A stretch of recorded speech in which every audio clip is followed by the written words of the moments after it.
Hello, everybody. Welcome back to the Driveway Engineer. I'm JR. Today, I want to talk about how I came up with a way to make an adapter for my Mercedes to Toyota transmission. And this will work for any engine to transmission combination you want to do if you have enough patience and, time to do it. So first, I stood the engine up on its end so that I could see the dowel sticking off of it. And I had this cheap piece of 12 by 12, or maybe it's 24 by 24. I think it's 24 by 24 plywood. I probably should have used something that wasn't so fibrous because this has way too much wiggle in it. Um, I should have used like MDF or something, maybe plexiglass. I've seen people make adapters with plexiglass before. But anyway, I located the dowel pins and I drilled them out so that it fit flush like this.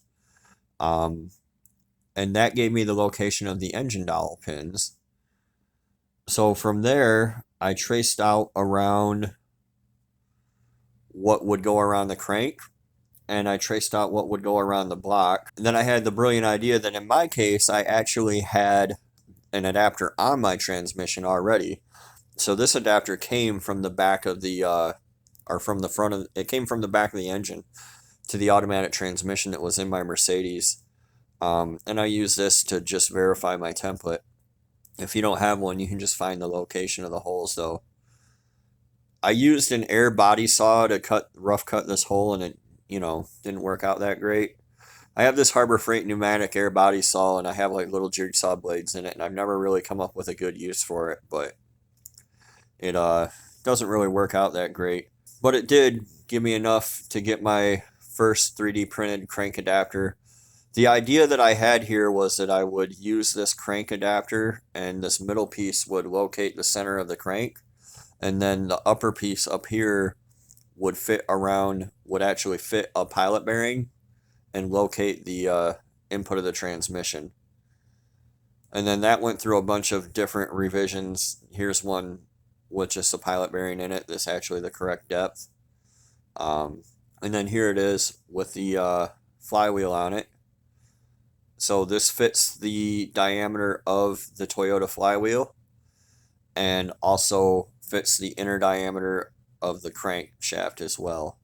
From there, I went in and plugged these holes initially on the 6-cylinder flywheel and I welded the backside, and for me that was a mistake because I don't have a mill. And you see here my drill is the throat of it's not deep enough to take the whole flywheel.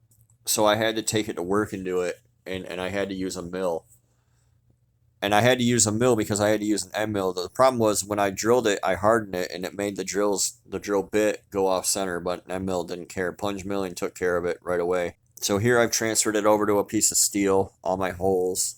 From there, I set it on a transmission, and I don't think I have a picture of it, but I set the whole adapter on the transmission, and I used my crank adapter with the pilot bearing in it to set on the input shaft of the transmission, and I set my indicator up on top, a dial indicator up on top of the transmission, and it had like 30 thousandths of play, so I scooted it down 15 thousandths, and then I marked the dowel locations and drilled them out. So then somebody gave me a W56 transmission adapter, and I kind of at that point gave up on the whole project because somebody just on one of the Toyota groups gave me one. They're like, hey, I have this. I used to have an OM617 and this is just sitting on my shelf now.